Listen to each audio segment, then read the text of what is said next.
Saudara ya, Amin. berapapun kita yang hadir, kita tahu bahwa sorga bersorak-sorai sewaktu kita sedang beribadah. Sorga sedang meresponi pujian penyembahan anak-anaknya. Sorga sedang melihat kerinduan, kehausan, kelaparan kita untuk dapat menyenangkan hati. Amin. Amin. Amin. Jadi tempat ini nggak masalah seberapapun kita yang hadir, mau 5 orang ke, 4 orang ke, 3 orang. Tuhan Yesus berkata jelas, 2-3 orang berkumpul di dalam namaku, aku hadir. Amin. Yang setuju katakan amin. Amin. Jadi kalau Tuhan Yesus hadir, Amin. God will do something. Kalau Tuhan Yesus hadir, pasti dia melakukan sesuatu di tengah-tengah ibadah umat.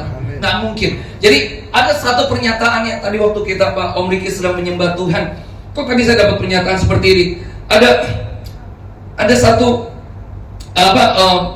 pernyataan yang sebenarnya gini. Di dalam satu ibadah kita harus tahu bahwa ibadah itu punya kekuatan. Amin. Yang setuju katakan amin. Amin. Ibadah itu memiliki kekuatan. Yang setuju katakan amin. Amin. Tapi katanya di akhir zaman, tadi saya dapat ayatnya seperti ini. Di akhir zaman tuh ada yang dikatakan gini, waktu mereka beribadah secara lahiriah mereka menjalankan ibadah mereka, tetapi pada hakikatnya mereka memungkiri kekuatan ibadah itu. Saya kaget tadi waktu mereka sedang membawakan pujian penyembahan di tempat ini. Kok ayat ini muncul? Come up 1 Timotius 3 2 Timotius 3 ayat 5. Ya, ayat ini muncul loh. Secara lahiriah katanya mereka sepertinya kelihatannya beribadah, tetapi orang-orang itu sebenarnya menyangkali hakikat ibadah yang mereka lakukan. Saya belum mau masuk kepada materi ibadah khotbah yang akan saya sampaikan, tetapi saya mau menyampaikan dulu karena saya mau taat kepada Roh Kudus yang menuntun saya. Ibadah kita adalah mengenai Tuhan. Yang setuju katakan amin. Amin. Ibadah kita bukan mengenai siapa yang berdiri di atas mimbar, siapa bahkan yang memimpin pujian penyembahan, but this is about God and His presence in the midst of us. Ini mengenai hadiratnya yang ada di tengah-tengah kita. Jadi waktu dia menuntun kita, apapun caranya Tuhan, waktu dia ingin menuntun kita untuk berbicara melalui bejananya, maka kita mesti taat. Amin. Kita mungkin udah persiapan banyak, tapi kalau Tuhan bilang no, you have to talk about this verse. Engkau harus mengatakan yang ini dulu, baru nanti engkau akan masuk kepada apa yang sudah engkau persiapkan. Kalau saudara, hal ini banyak kali saya temui waktu saya sedang pelayanan. Tiba-tiba di tengah-tengah pujian penyembahan, di tengah-tengah satu kegairahan yang meluap-luap untuk menyenangkan hati Tuhan, Tuhan berbicara. Siapa yang percaya kepada Tuhan yang masih sampai saat ini berbicara kepada orang percaya? Amin. Kita harus sepakat dulu dalam hal ini, karena fokus dari gereja Monument Church seperti yang sudah ditegakkan oleh Bapak Gembala adalah gini, berpusat kepada Kristus. Sedangkan di firman Tuhan berkata Ibrani 13, Yesus tidak pernah berubah dahulu, sekarang, sampai selama-lamanya. Yang setuju katakan amin. Amin ya. Dia tidak pernah berubah. Dan dikatakan di Roma 8 ayat 29, kita ditentukan dari semula untuk menjadi serupa dengan gambaran Kristus. Amin. Kalau kita ingin mundur lagi lebih ke belakang, Kejadian 1 ayat 28 dikatakan begini, kita diciptakan serupa dan segambar dengan Tuhan sendiri. Jadi gini, kalau kita melihat keberadaan kita, kalau kita dapat melihat, berarti Tuhan dapat melihat. Karena gini, kita ini diciptakan serupa dan segambar dengan Dia. When we can see, God created us to see. Waktu kita dapat melihat, Tuhan menciptakan kita sebagai pribadi yang dapat melihat. Kalau kita dapat mendengar, Tuhan menciptakan kita sebagai pribadi yang dapat mendengar, karena Dia dapat mendengar. Kalau kita dapat berbicara, itu berarti kita sedang diciptakan Tuhan. Kita harus menyadari bahwa kita diciptakan Tuhan oleh Tuhan yang dapat berbicara. Seluruh keberadaan kita merefleksikan Dia yang menciptakan kita serupa dan segambar dengan Dia. Amin. Kalau kita dapat melihat, mendengar, berbicara, berarti Tuhan dapat melihat, mendengar, dan berbicara. Kita harus tangkap dulu nih esensinya, karena kita adalah representasi dari Tuhan yang tidak kelihatan. Bagaimana Tuhan menunjukkan atau menegakkan kerajaannya, dan Dia memanifestasikan keberadaannya di tengah-tengah dunia melalui orang-orang beriman. Waktu Dia membawa kita mengerti bahwa kita sebagai bejana, tempat hadiratnya tinggal di dalam kita, itu kita membawa pengenalan akan Tuhan. Amin. Dia tidak pernah berubah, dahulu, sekarang, sampai selama-lamanya. Dan ini nih dikatakan ini ya, di 2 Timotius 3 ayat 5 apa? Dikatakan secara lahiriah, nanti pada akhir zaman dikatakan ada mereka yang menjalankan ibadah mereka. Saya pengen masuk ke sini dulu. Ada yang menjalankan ibadah mereka secara lahiriah. Mereka sepertinya menjalankan ibadah mereka. Mereka datang ke gereja, mereka pakaiannya cakep, Mereka masuk datang gereja duduk manis, pujian, penyembahan dan segala sesuatu yang mereka lakukan. Tetapi katanya Paulus berbicara kepada anak rohaninya Timotius di sini berkata gini, tetapi pada hakikatnya mereka itu memungkiri kekuatan ibadah yang mereka lakukan. Kekuatannya maksudnya kekuatan ibadah. Saudara, berapapun kita yang hadir, kita harus tahu ibadah mengandung kekuatan Tuhan. Ibadah ada kekuatan firman, kekuatan hadiratnya, kekuatan kasihnya, kekuatan kesembuhan, terobosan yang Tuhan mau lakukan di tengah-tengah ibadah orang percaya. Sehingga waktu kita datang beribadah, kita tidak pulang kosong, kita tidak pulang tanpa memilih atau menikmati atau mengalami Tuhan di dalam ibadah kita. Waktu kita pulang di dalam kemerdekaan yang penuh. Tuhan sudah membawa saya dalam terobosan, Tuhan sudah membawa saya dalam kesembuhan, Tuhan sudah membawa saya dalam pemulihan. Tuhan dan firman-Nya ditegakkan di dalam Mount Hermon Church dan membawa saya mengalami kemerdekaan di dalam Kristus. Yang setuju katakan amin. Saya percaya ayat ini bukan untuk kita.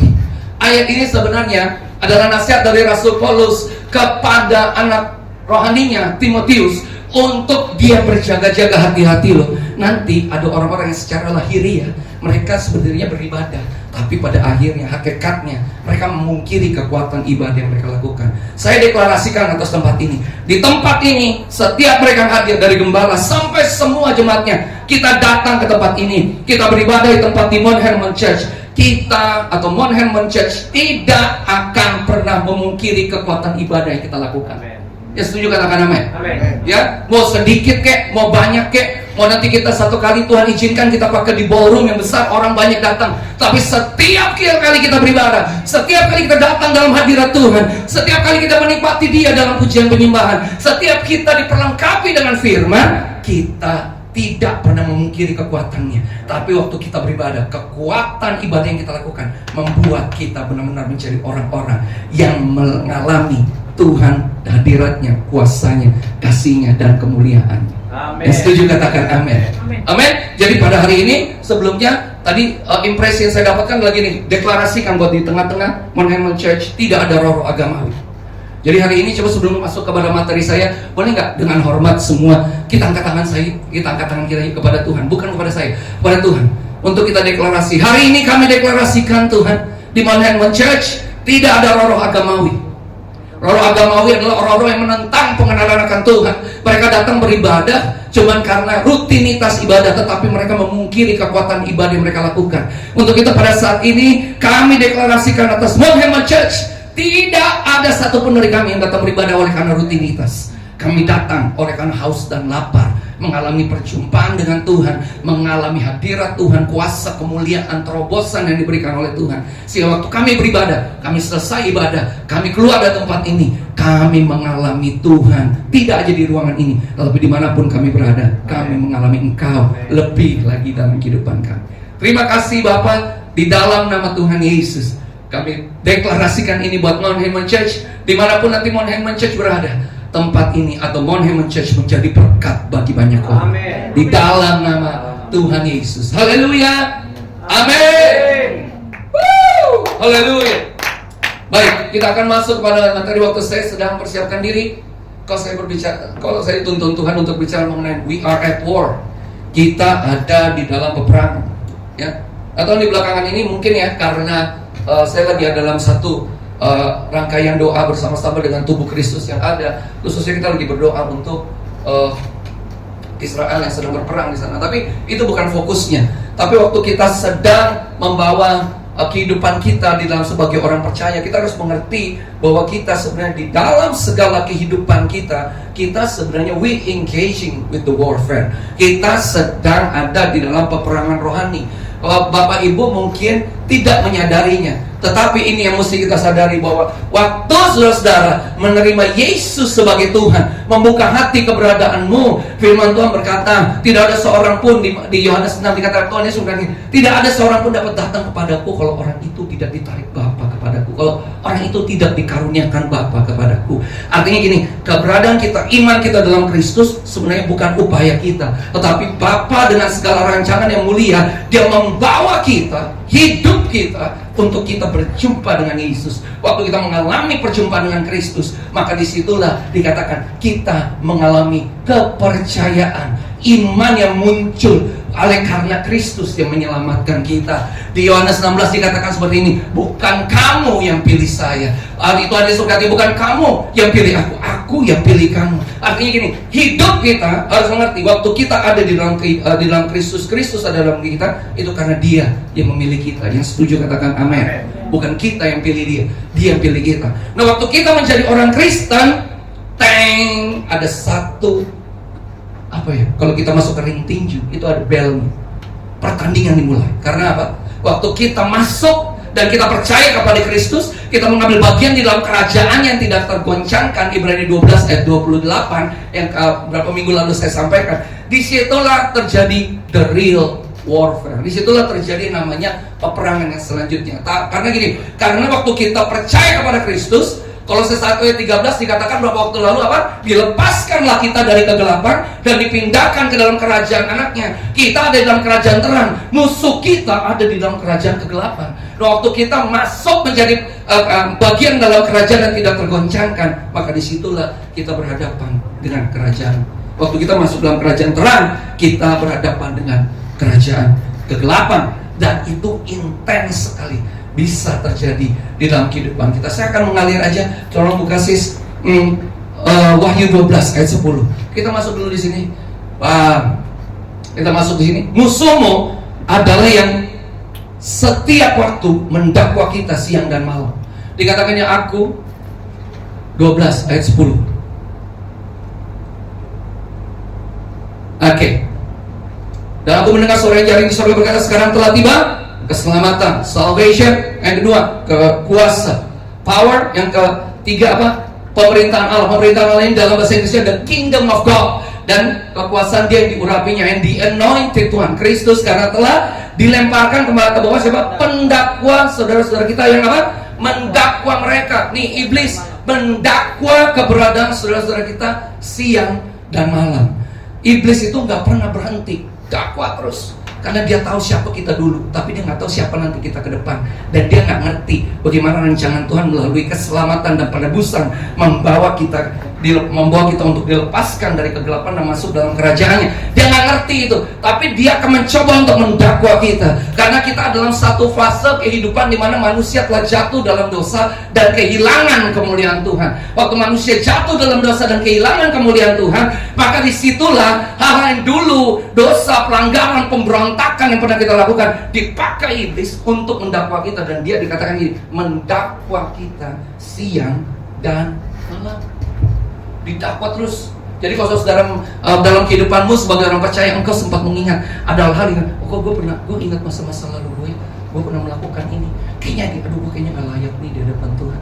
Gue keingat terus, gue dulu pernah melakukan ini, gue dulu pernah begini. Dulu pernah melakukan hal yang gak baik dan gak berkenan, sehingga itu dakwaan muncul. Dan kita tidak mencoba untuk melawan dakwaan-dakwaan itu, sehingga kita menjadi lemah, kita menjadi tidak berdaya, sehingga kerajaan kegelapan mengambil keuntungan atas keberadaan kita, untuk kita tidak dapat bangkit lagi. Dan saya menemukan banyak generasi sekarang seperti itu. Mereka didakwa dari masa lalu mereka pernah mengalami narkoba yang berat, mereka mengalami hal-hal yang gak baik dalam kehidupannya, mereka dibuang sama keluarganya, mereka mengalami kehancuran dalam kehidupan mereka. Mereka bilang gini, aku gak layak di hadapan Tuhan, hidupku dulu belakang tuh kayak begini. Tapi kehidupan kita membawa kerajaan Tuhan di dalam kehidupan generasi ini. Yang setuju katakan amin.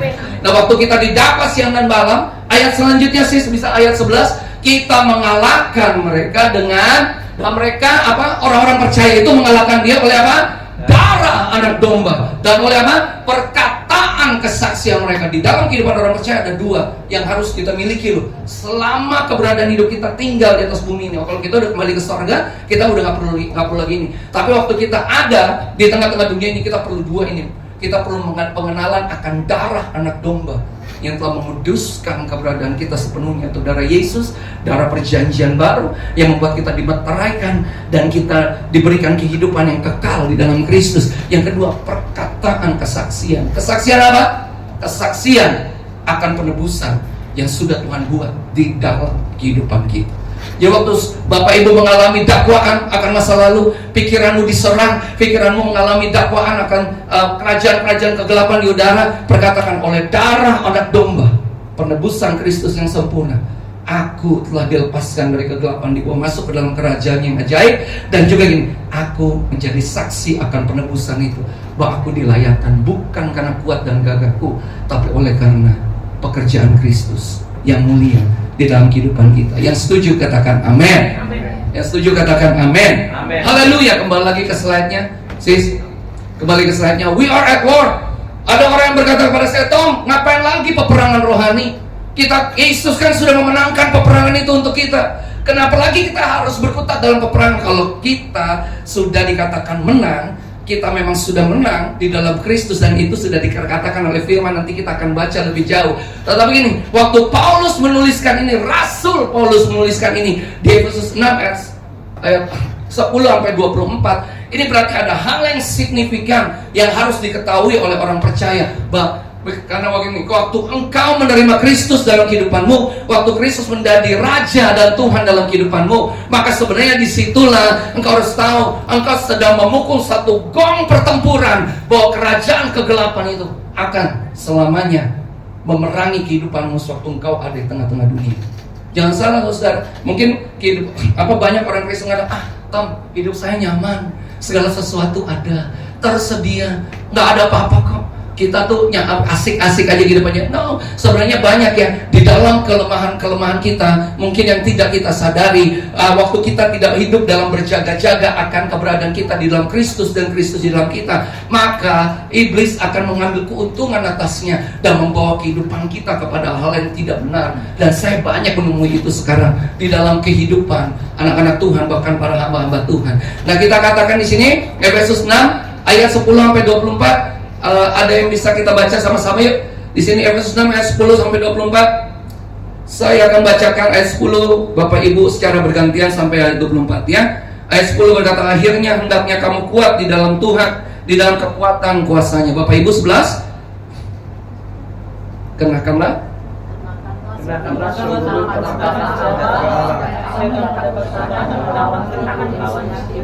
12. Karena perjuangan kita bukanlah melawan darah dan daging, tetapi melawan pemerintah-pemerintah dan melawan penguasa-penguasa, melawan penghulu-penghulu dunia yang gelap ini, melawan roh-roh jahat di udara. Ayat 13 Bapak Ibu. Sebab itu ambillah seluruh perlengkapan senjata Allah, supaya kamu dapat mengadakan perlawanan pada hari yang jahat itu dan tetap berdiri sesudah kamu menyelesaikan segala sesuatu. 14. Jadi berdirilah tegak, berikat pinggangkan kebenaran dan berbaju sirahkan keadilan. 15 Bapak Ibu. Kakimu berkasutkan kerelaan untuk memberitakan Injil dan sejahtera. 16. Dalam segala keadaan pergunakanlah perisai iman, sebab dengan perisai itu kamu akan dapat memadamkan semua panah api dari si jahat. 17. Dan terimalah topeng keselamatan dan pedang roh, yaitu firman Allah. 18. Dalam segala doa dan permohonan berdoalah setiap waktu di dalam roh, dan berjaga-jagalah di dalam doamu itu dengan permohonan yang tidak putus-putusnya untuk segala orang kudus. 19. Juga menurut aku, supaya kepadaku jika aku membuka mulutku dikaruniakan perkataan yang benar, agar dengan mudahnya aku mendengarkan rahasia Injil. 20 terakhir bersama-sama 1, 2, 3. Yang kulayani sebagai utusan yang dipenjarakan, berdoalah supaya dengan keberanian aku menyatakannya sebagaimana seharusnya aku berbicara. Dari ayat yang terakhir ini kita tahu bahwa Rasul Paulus menuliskan kitab Efesus ini waktu dia ada di dalam penjara. Dia dalam penjara, peperangannya dahsyat. tetapi dia melihat banyak hal yang Tuhan lakukan di dalam perjalanannya. Saya pernah singgung beberapa waktu yang lalu bahwa ada 2 orang signifikan rasul di dalam Alkitab yang dibawa ke sorga tingkat ketiga. Yang pertama adalah Rasul Paulus. Dia menyatakan dirinya dengan jelas di kitab Korintus, dia dibawa ke sorga tingkat ketiga. Dan yang kedua adalah Rasul Yohanes di Pulau Patmos yang menuliskan kitab Wahyu. Dia kasih lihat dan melihat sorga yang terbuka. Dia melihat segala sesuatu yang ada di atas sana, dan dia melihat dan menuliskan segala sesuatu yang dia lihat itu, dan akhirnya menjadi buku yang namanya kitab Wahyu yang kita baca bersama-sama. Nah, saudara yang terkasih dalam Yesus Kristus, kita kembali ya sis ke dalam kita punya slide. Nah, kita ada dalam peperangan. Bapak Ibu mau percaya atau tidak, Bapak Ibu pengen merasakannya atau tidak, tetapi sebenarnya kita ada di dalam peperangan ini. Kita ada di dalam satu pergulatan kehidupan, di mana sebenarnya dalam kehidupan orang percaya mereka ditentukan untuk menjadi pemenang-pemenang kehidupan. Yang setuju katakan amin. Karena Kristus ada di pihak kita, siapakah lawan kita? Yang setuju katakan amin. Karena penebusan yang sudah Tuhan Yesus lakukan di atas kayu salib, Yesus sudah berkata tetelestai, sudah selesai. Dan apa yang sudah selesai dilakukan Yesus di atas kayu salib membuat kita menjadi orang-orang yang lebih daripada pemenang. Yang setuju katakan amin. Roma 8, kita bisa baca nanti seluruh pasal, tapi Roma 13 dan 14 di bawah dikatakan gini, tetapi kenakanlah Tuhan Yesus Kristus sebagai perlengkapan senjata terang. Ini perkataan Rasul Paulus. Dan janganlah merawat tubuhmu untuk memuaskan keinginannya. Kenakanlah Tuhan Yesus Kristus sebagai senjata terang. Itu di Roma 13:14. Di Efesus 6 dia berkata mengenai memakai selengkap senjata. Jadi waktu kita ada di dalam Kristus dan Kristus ada di dalam kita, kita menyatu dengan keberadaan Dia dan fokus kita tertuju kepada Kristus, maka di sana sebenarnya kita sedang memakai selengkap senjata Allah. Yang setuju katakan amin. Amin. 2 Korintus 5:17 bisa dibuka ya. 2 Korintus 5:17 kita deklarasikan nih, kita tahu nih ayat ini pasti semua.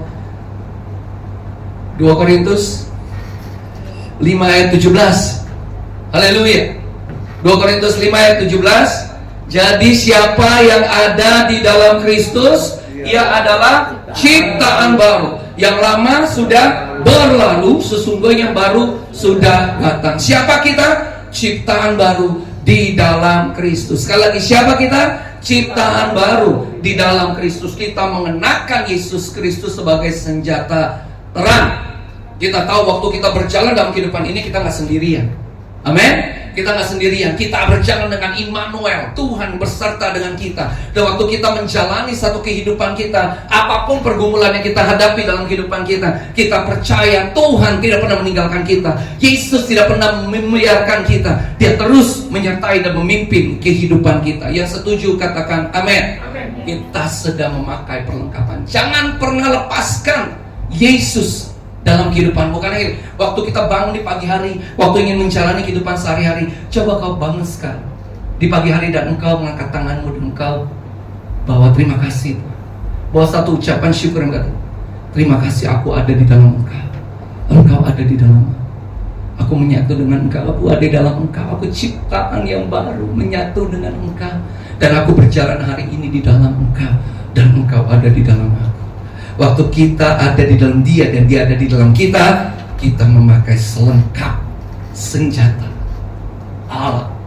Karena di Roma tadi katakan di slide-nya sis, bahwasanya kita mengenakan Tuhan Yesus Kristus sebagai senjata perlengkapan senjata terang. Kita sedang pakai dalam kehidupan kita, sehingga kita mengerti peperangan yang kita hadapi. Slide selanjutnya sis.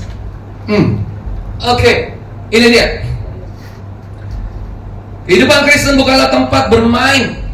Ini adalah medan pertempuran. Banyak orang Kristen yang tidak menyadari bahwa kehidupannya adalah medan pertempuran. Yang mengerikan adalah sebenarnya tadi di Efesus kita telah baca bahwa sebenarnya peperangan kita itu, perjuangan kita bukanlah melawan darah dan daging, tetapi melawan apa? Pemerintah-pemerintah, melawan penguasa-penguasa, melawan penghulu-penghulu dunia yang gelap ini, melawan roh-roh jahat di udara. Bapak Ibu, saya mau katakan di hari ini, musuh kita tuh gak kelihatan.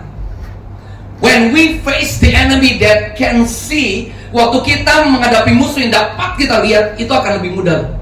Karena kita akan berperangnya, misalnya misalnya sekarang Israel lagi berperang dengan Hamas, dia lagi berperang, mereka melihat musuh yang real di depan mereka, sehingga mereka tahu siapa musuh mereka. Tetapi bagi orang percaya dalam peperangan rohani, musuhnya nggak kelihatan. Katanya musuhmu itu bukan darah dan daging. Coba lihat kiri kananmu, katakan, manusia bukan musuh kita. Katakan kiri kanan, manusia bukan musuh kita. No, jangan pernah bermusuhan. Pak, gampangnya ngomongnya, tapi banyak manusia nyakitin saya, Pak. Banyak manusia mulutnya tajam, Pak. Aduh, saya tuh disakitin. Saya difitnah, Pak. Uang saya diambil, Pak. Uang saya dibawa lari, Pak. Saya punya pengalaman nih. Ada teman dekat datang pada saya. Saya sendiri bukan orang yang berkelimpahan secara materi, tapi Tuhan dan anugerahnya cukup bagi saya. Satu kali dia datang di depan saya. Dia dalam kesusahan. Dia pinjam uang, uangnya sebenarnya nggak banyak, dan saya kebetulan juga punya, saya beri. Dia katanya, nanti ya, waktu saya selesai dapat kerjaan, dia orang kapal, entah kalau pulang nanti saya kembalikan. Even sampai detik ini, uang itu tidak pernah kembali. Ada 10 tahun lebih. Tapi gini, saya nggak pernah ketemu nih sama dia nggak pernah singgung itu, saya nggak singgung. Saya pikir gini, berkat saya dari Tuhan. Kamu mau ambil duit itu silakan, tapi saya tetap baik sama dia. Bahkan dalam beberapa kesempatan waktu kita berjumpa, malah saya traktir makan. Yuk kita ngopi bareng, yuk kita makan sama, nggak apa. Tapi tetap aja dia nggak sadar kalau dulu dia pernah pinjam uang. Gampang ya minjem duitnya, tapi kembalinya susah. Itu yang terjadi. Peperangan ada setiap hari. Peperangan apa? Supaya kita gini ya, karena musuh kita bukan yang kelihatan. Musuh kita bukan manusia, bukan darah dan daging. Bapak Ibu, ampuni setiap musuhmu seperti Tuhan mengampuni kita. Ya setuju, katakan amin. Gak gampang, Pak. Omongannya tuh nyelekit di telinga, bikin saya sakit hati. Ada loh generasi datang ke saya ngomong kayak gitu. Pak, sakit hati saya. Enggak, Om, gue gak bisa ngampunin dia. Dia udah telah nyakitin gue gak bisa. Kamu lo simpan sakit hati. Sakit hati yang kau simpan akan jadi penyakit dalam tubuhmu. Itu terjadi. Kebencian dan kepahitan akan membawa kita mengurung sakit penyakit dalam kehidupan kita. Bapak Ibu, lepaskan pengampunan. Amin. Jika hari ini di Mountain Church engkau ada mengalami manusia-manusia menyakiti hidupmu, lepaskan pengampunan. Mereka tidak mengerti. Ternyata gini, waktu Tuhan berkata bahwa peperanganmu bukan darah dan daging, artinya gini, sebenarnya mereka tidak mengerti. Orang-orang itu yang menyakiti engkau sebenarnya sedang dipengaruhi oleh yang dikatakan di ayat 12 ini, pemerintah-pemerintah, penguasa-penguasa, penghulu-penghulu dunia yang gelap yang melawan roh-roh jahat di udara. Mereka sedang dipengaruhi, kehidupan mereka sedang dipengaruhi. Mereka sebenarnya dalam karakter dan dalam perjalanan mereka nggak sadar bahwa ternyata ada musuh yang tidak kelihatan yang mencoba untuk menguasai kehidupan mereka, dan akhirnya kehidupan mereka itu dipakai oleh musuh untuk menyakiti kehidupan kita. Mereka nggak ngerti. Kita lepaskan pengampunan. Yang setuju katakan amin. Nah, dari Kejadian 3 ayat 15 dikatakan, aku Tuhan berkata gini. Kita tahu ya, ini kejadian di Taman Eden. Manusia jatuh dalam dosa, dan akhirnya Tuhan datang di tengah-tengah Taman Eden. Yang luar biasanya kalau kita baca ya di Kejadian 3, manusia sudah jatuh dalam dosa nih. Hawa sudah mengambil buah, sudah makan, dikasih ke Adam. Setelah dikasih ke Adam, mereka jatuh, mereka ngerti, mereka telanjang, mereka menyembunyikan diri, mereka mendengar suara langkah kaki Tuhan. Ingat ya, kalau kita belajar dari Kejadian 3 itu, banyak kita yang berkata gini, kalau kita jatuh dalam dosa, kita udah kehilangan kepekaan Tuhan. Apakah betul? Di Kejadian 3 dikatakan gini, kita nanti akan baca aja di rumah. Waktu manusia udah jatuh dalam dosa, ya, mereka udah jatuh dalam dosa, tiba-tiba waktu mereka jatuh dalam dosa, Adam dan Hawa masih mendengar suara kaki Tuhan masuk ke Taman Eden. Sewaktu mereka masuk, mereka sembunyi. Mereka ngerti mereka telanjang di hadapan Tuhan. Mereka sembunyi, dan bukan hanya mereka sembunyi, mereka mendengar suara Tuhan. Where are you? Di manakah engkau? Betul ya? Itu Bapak Gembala kemarin dari kitab Kejadian sudah dijelaskan banyak hal, dan sekarang udah terus menerus sepanjang tahun nanti Alkitab itu semua akan dibahas oleh Bapak Gembala. Tapi di situ Tuhan berkata, where are you? Waktu Tuhan berkata gini, waktu Tuhan memanggil Adam dan Hawa di Taman Eden, where are you? Di manakah engkau? Itu bukan berarti Tuhan nggak tahu di mana posisi mereka. Tuhan tahu exactly. God knows exactly where Adam and Eve. Dia tahu di mana posisi, tahu. Tapi waktu dia datang, dia berkata, di manakah engkau? Itu sebenarnya sedang berbicara gini, hey, we have this fellowship, we have this connection. Kita punya nih hubungan ini, tapi kenapa engkau sembunyi?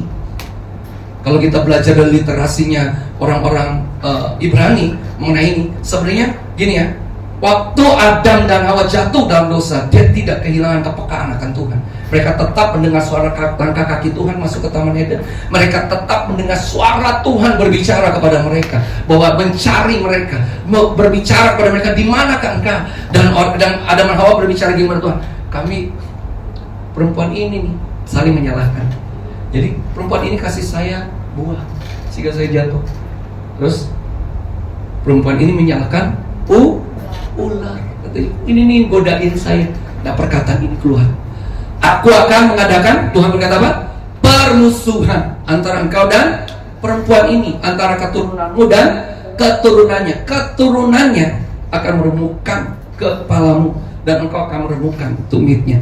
Jadi pada awal mula dari Kejadian 3:15, Tuhan sudah membuat satu permusuhan antara manusia dan setan, antara manusia dan iblis. Kalau Tuhan sudah mendeklarasikan permusuhan antara manusia yang dia ciptakan dengan iblis, maka kita tidak boleh menjadi temannya iblis. Yang setuju katakan amin.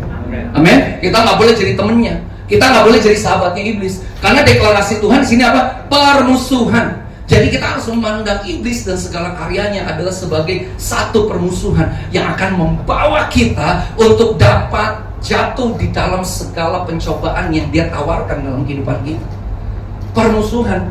Jadi dia bukan teman, dia bukan sahabat, dia bukan jalan kongko-kongko kita, bukan. Iblis adalah musuh. Waktu engkau melihat manifestasi iblis dalam kehidupanmu yang mencoba untuk menghancurkan rumah tanggamu, suami istri, anak-anak, menghancurkan seluruh kehidupanmu di dalam perjalananmu, maka engkau dengan tegas di dalam Kristus Yesus, engkau dapat menolak segala bentuk tipu daya kebohongan iblis, karena engkau ada di dalam Kristus dan Kristus ada di dalam engkau. Yang setuju katakan amin. Kita menyatu dalam Kristus. Di dalam Kristus kita adalah ciptaan yang baru. Yang lama sudah berlalu, yang baru sudah datang. Jadi permusuhan itu sudah ada dari semenjak kitab Kejadian. Dan Bapak Ibu, saya mau jelaskan di tempat ini ya, bahwa peperangan dimulai antara anak-anak Tuhan dan kerajaan-kerajaan kegelapan di udara. Kau harus mengetahui, setiap waktu dalam perjalananmu, engkau melihat anak-anakmu terlibat dalam narkoba, engkau melihat kehidupanmu, anak-anakmu terlibat dalam pornografi, engkau melihat misalnya kehidupanmu terikat dengan apapun dalam kehidupan dunia ini. Cermati itu sebagai satu peperangan di mana engkau harus melepaskan diri dari kegelapan itu dan membawa dirimu, memposisikan dirimu di dalam kerajaan Tuhan, supaya engkau menolak yang jahat dan engkau berjalan menjadi saksi Kristus. Bagaimana tadi kita baca di Wahyu 12 ayat 11, gak usah dibuka sis. Kita mengalahkan musuh-musuh kita dengan darah anak domba, darah Yesus yang menguduskan kita, dan perkataan kesaksian kita. Artinya di dalam mulut kita ada kuasa untuk menolak segala yang jahat. Engkau, you just commanded by the blood of the Lamb and by the word of my testimony. Oleh darah anak domba dan oleh perkataan kesaksianku, aku menolak segala karya iblis, setan, roh jahat di udara atas hidupku, keluargaku, anak-anakku, semua, bahkan gerejaku aku tolak. Dan aku percaya anugerah Tuhan ada di tengah-tengah kami. Perkatakan itu setiap waktu di mana engkau sedang berjaga-jaga dalam kehidupanmu. Karena kehidupan Kristen bukanlah tempat untuk bermain-main, tapi itu adalah medan pertempuran. Slide selanjutnya sis. Oke, jika kamu telah memutuskan untuk mengikuti Tuhan Yesus, berjagalah atas serangan musuh. 1 Petrus 5:8. Sadarlah dan berjaga-jagalah lawanmu siapa? Si iblis. berjalan berkeliling sama seperti singa yang mengaum-aum dan mencari orang yang dapat ditelannya. Si iblis ini waktu itu kabarnya bagus sekali waktu itu disampaikan Bapak Gembala di tempat ini. Itu ya, katanya ini singa. Sebenarnya Yesus itu dikatakan di Wahyu 5 ayat 5, dia berkata Yesus di surga itu dalam penglihatannya Yohanes itu melihat bahwa itu dari anak domba itu yang dapat membuka meterai itu, dia menjadi singa dari Yehuda. Jadi Yesus itu dikatakan singa dari Yehuda. Yang setuju katakan amin. Yehuda itu adalah salah satu suku dari orang Israel. Yehuda di dalam bahasa Indonesianya, kalau di dalam bahasa Ibrani Yehuda itu artinya, kalau kita translasikan dalam bahasa Indonesia adalah praise, pujian. Yesus lahir dari suku Yehuda, bukan dari suku Lewi, saudara. Dia tidak lahir dari suku keimaman, tapi dia lahir dari suku Yehuda. Dia adalah, Yehuda artinya praise, pujian. Kehidupannya membawa pengenalan akan kerajaannya. Kehidupannya membawa pengenalan akan keselamatan penebusan yang dia bawa ke tengah-tengah dunia, supaya setiap manusia yang menerima Yesus sebagai kehidupannya, di dalam kehidupannya beriman pada Yesus, mereka dapat terus memuji Tuhan. Saya waktu itu pernah berkata seperti ini dalam satu khotbah di depan anak-anak muda. Tahu nggak? Waktu engkau mendengar khotbah di bumi, khotbah cuma engkau dengar waktu engkau selama engkau ada di bumi. Tapi waktu engkau udah kembali ke sorga, kalau kita baca di kitab Wahyu, kalau kita lihat atmosfer sorgawi yang dilihat oleh Rasul Yohanes di Pulau Patmos, yang ada adalah gini, pujian, penyembahan, praise and worship in eternal. Itu yang ada di sana. Dikatakan gini di kitab Wahyu, bahwa pujian penyembahan yang terjadi di sorga itu seperti desau air bah. Pujian, holy, holy, holy, the Lord God Almighty, selalu siang dan malam. Itu worship in eternal. Di sana mereka tidak lagi mendengarkan khotbah seperti di bumi, karena waktu di bumi mereka harus diperlengkapi. Tapi waktu mereka kembali di sorga, mereka menikmati pujian penyembahan di dalam kekekalan. Yang setuju katakan amin. Jadi persiapan kita waktu kita ada di bumi nih, menyiapkan umat yang layak bagi Tuhan untuk tercatat di sorga. Waktu kita nanti akan ke sana, kita tahu kita mempersiapkan diri kita seperti apa di tengah-tengah dunia ini. Jangan pernah berhenti untuk berjaga-jaga atas hidupmu bahwa engkau dalam peperangan. Kedua, engkau memuji Tuhan. Saya punya satu pengalaman. Satu kali saya ada kesaksian ini hidup. Waktu itu saya ada di Bogor. Pada waktu itu saya menjadi ada satu tim, kita sedang berdoa untuk satu area di daerah Bogor. Waktu itu waktu saya sedang sendirian, ini yang saya bilang, sewaktu kita tidak berjaga-jaga, iblis mencoba untuk menyerang keberadaan kita. Kita lagi sedang sendirian, saya sedang bawa dengan gitar saya dan Alkitab saya sedang merenungkan di tempat yang terbuka. Tiba-tiba nih ya, Bapak Ibu pernah ngalamin nggak? Satu serangan iblis atau setan itu yang intens banget. Saya ngerasa, aduh, apa nih, kayak ada sesuatu yang mencoba untuk menyerang saya. Gak ada siapapun di situ, cuma ada beberapa pendoa di kiri kanan, tapi mereka sedang keliling. Dan waktu itu saya sedang ada di tempat itu dengan gitar saya. Dan pada saat itu waktu saya merasakan tekanan yang sangat kuat, pada saat itulah Tuhan berbicara gini, naikkan pujian penyembahan pada saat itu. Saya ambil gitar, saya naikkan pujian penyembahan situ 2 jam, stop, meninggikan Tuhan. Dan tiba-tiba saya merasa itu clear atmosphere. Ada atmosfer yang bersih, yang tiba-tiba iblis, setan, roh jahat udah tidak kuat di dalam hadirat pujian penyembahan itu. Kita naikkan itu. Dan waktu ini atmosfernya sudah dikuasai, waktu kita menaikkan pujian penyembahan, kita mengundang hadirat Tuhan, kita mengundang Tuhan dengan kuasa-kuasanya ada di tengah-tengah kita. Baru di situ kita aktifasikan seluruh area itu, kita deklarasikan untuk menjadi miliknya Tuhan. Kami membersihkan tempat itu bersama dengan para tim yang ada pada saat itu. Bahkan gini ya Bapak Ibu, suatu Bapak Ibu masuk ke tempat yang baru nanti, di tempat ibadah yang baru nanti, jangan lupa lakukan peperangan rohani di dalam ruangan di mana Bapak Ibu pakai nanti. Kita tidak hanya masuk tempat yang baru, but we have to clear the atmosphere.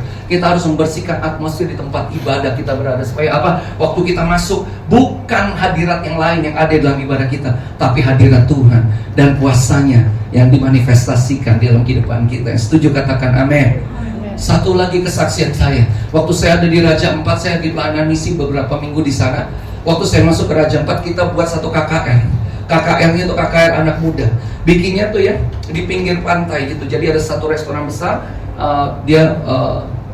restoran itu dari kayu. Kita undang, ayo ada KKR, kita bikin KKR di situ. Anak-anak muda datang. Anak muda datang ada beberapa. Saya bersama dengan Pastor Daniel Black dari Amerika pada waktu itu. Saya ada perjalanan misi bersama dengan beliau gitu. Nah waktu itu kita naikkan pujian penyembahan firman. Dan waktu itu kita memuji menyembah Tuhan lagi dengan tinggi. Itu pada alat musik cuman simple, cuman gitar. Muji. Waktu kita sedang memuji Tuhan dengan kuat, itu kita nggak tahu gimana ya. Itu ada angin besar masuk ke dalam ruangan kita ibadah. Saking besarnya arus angin yang masuk ke dalam tempat kita ibadah, semua yang ada di atas meja itu jatuh. Aqua jatuh, vas bunga jatuh, semua bahkan kursi-kursi plastik pada saat itu tempat kita jatuh. Anginnya kuat sekali, kita dapat ngerasain tuh angin itu kayak bunyi kayak desau, angin yang kuat seperti di kisah para rasul 2 di Pentakosta. Kita keliling dalam, semua ngerasain, tapi kita nggak berhenti menyembah Tuhan. Semakin kuat angin itu masuk, kita semakin kuat menyembah Tuhan. Waktu kita habis menyembah Tuhan selesai, kita altar call, semua pada maju ke depan. Wah, ternyata salah satu atau ada beberapa orang yang hadir di tempat itu ternyata bukan dari Kristen, dari agama lain, sedang datang di situ. Mereka duduk di belakang. Waktu selesai mereka datang, Pak, nggak ada yang injilin dia, cuman karena ada Tuhan yang menjamah area itu, datang dengan angin yang kuat di tempat itu. Dalam pujian penyembahan yang ada terus dia bilang, Pak, saya mau menerima Kristus, tolong pimpin saya untuk menerima Yesus. Akhir itu kita pimpin dia menerima Yesus. Besoknya kita bawa ke pinggir pantai, kita baptis dia di pantai. Hadirat Tuhan membawa orang bertobat. Hadirat Tuhan bukan manusia yang membawa, tapi karena kesaksian akan hadirat yang kuat menjamah, kasihnya yang menjamah membuat orang itu akhirnya menerima Tuhan Yesus. Di situ saya melihat ada beberapa dari perjalanan misi kita itu yang Tuhan bekerja luar biasa. Nanti saya akan cerita-cerita lagi. Terus di slide selanjutnya, sis, nanti saya kelamaan lagi. You have to fight the devil and your old self every day. Engkau harus melawan iblis dan manusia lama setiap hari. Ingat, di dalam Kristus engkau ciptaan yang baru. 2 Korintus 5:17. Yang lama sudah berlalu, yang baru sudah datang. Efesus 5:11 berkata gini, janganlah turut mengambil bagian dalam perbuatan-perbuatan kegelapan yang tidak membuahkan apa-apa, tapi sebaliknya telanjangilah perbuatan-perbuatan itu. Yang setuju katakan amin. Amin. Kita ada menjadi saksi Kristus untuk menelanjangi. Jangan ikut terlibat di dalam perbuatan-perbuatan kegelapan. Menelanjangi, telanjangi, nggak benar. Ini mesti, ya kan? Bukannya kita menghakimi orang ya, tidak. Kita tidak dalam posisi untuk menghakimi siapapun, tetapi banyak nih, misalnya ada orang-orang datang dalam kehidupan saya, dia curhat, Tom, saya habis jatuhnya gini. Saya tidak menghakimi dia, saya cuma bilang gini, kamu tahu nggak kalau kamu salah? Iya kak, tahu kak, salah. Oke, berarti kamu udah sadar ya kamu salah ya? Iya. Ya udah, kalau kamu salah berarti iya kak, harus bertobat. Oke, bertobat yang sungguh ya. Iya, doain dia. Habis itu kasih yang mengalir, bukan penghakiman yang mengalir, kasih yang mengalir dalam kehidupan dia, membuat orang ini akhirnya sekarang menjadi generasi radikal, menjadi generasi yang sungguh-sungguh mencintai Tuhan. Dunia ini butuh kasih Tuhan, yang setuju katakan amin. Amen. Generasi butuh kasih Tuhan, setuju katakan amin. Bukan penghakiman. Tetapi gini, waktu kita berhadapan dengan dunia ini, telanjangilah perbuatan-perbuatan kegelapan itu. Jangan mengambil bagian di dalam kegelapan itu. Amin. Sambil berjaga-jaga atas hidupmu. Karena apa? Waktu engkau berjaga-jaga atas hidupmu dan engkau mengerti engkau adalah ciptaan baru dalam Kristus, bukan bahwa yang lama sudah berlalu, yang baru sudah datang. Berjalanlah di dalam identitas manusia barumu di dalam Kristus. Slide selanjutnya, sis. Ini yang saya suka. Tuhan telah mendeklarasikan bahwa setan telah dikalahkan. Katakan sama-sama ya. Kita katakan sama-sama ini ayat yang di atas. Setan, engkau telah dikalahkan. 1, 2, 3. Setan, engkau telah dikalahkan. Sekali lagi. Setan, engkau telah dikalahkan. Sekali lagi. Setan, engkau telah dikalahkan. Kolose 2:15. Iya, Tuhan Yesus telah melucuti penguasa-penguasa, kuasa-kuasa, ya, dan menjadikan mereka apa? Tontonan umum di dalam kemenangannya atas mereka. Yesus telah menang atas musuh-musuh kita. Yang setuju katakan amin. Yesus telah menang. Jadi waktu Yesus sudah menang, peperangan kita menjadi totally different. Peperangan kita akan menjadi berbeda. Kita sedang tidak berperang untuk meraih kemenangan, tetapi kita sedang berperang di dalam Kristus yang telah memenangkan peperangan itu untuk kita. Jadi perjalanan kehidupan kita apa? Kita memiliki hati yang berjaga-jaga. Kita tahu kita dalam peperangan, tapi kita melakukannya di dalam kemenangan, demi kemenangan, demi kemenangan, demi kemenangan yang sudah Tuhan Yesus raih bagi kita melalui penebusannya. Yang setuju katakan amin. Yang setuju katakan amin. Haleluya. Dia telah melucuti pemerintah-pemerintah, penguasa-penguasa. Dia telah menghancurkan itu. Mungkin kita bisa masuk lagi kepada Lukas 10 ayat 19. Bisa buka sebentar. Jadi Lukas 10 ayat 19 dan 20. Sungguhnya aku telah memberikan apa? Kuasa kepadamu. Siapa yang memberikannya? Tuhan Yesus. Untuk apa? Menginjak ular dan kalajengking, dan kuasa untuk menahan kekuatan musuh sehingga tidak ada yang akan dapat membahayakan kamu. Nah, saya bukan mau mengkoreksi, tapi ada sedikit kata yang kurang tepat ini ya, kata ini nih, menahan. Sebenarnya di aslinya itu overcome, not to defend ourselves. Kalau kita menahan artinya gini, kita sedang bertahan terhadap serangan musuh, bukan. Selamanya gini, kalau kita tidak mengerti dan tidak memposisikan diri kita di dalam Kristus, kita menerima serangan-serangan tanpa melakukan satu perlawanan dan mengerti siapa kita di dalam Kristus dan kemenangan yang sudah Tuhan Yesus raih bagi kita. Seringkali kita karena diserang-serang terus tapi kita nggak ofensif, kita defensif, kita bakal nanti hancur sendiri karena kita tidak melakukan perlawanan. Tapi sebenarnya di sini kata yang tepat, Bapak Ibu bisa cek di King James Version, New King James Version, atau di literal translation, itu bahasa Inggrisnya ini overcome, not to defense, overcome. Artinya waktu engkau menginjak ular dan kalajengking, dan untuk menaklukkan kekuatan musuh, itu yang paling benar. Saya ingin baca, mungkin di sini ada Indonesian Modern Bible di situ.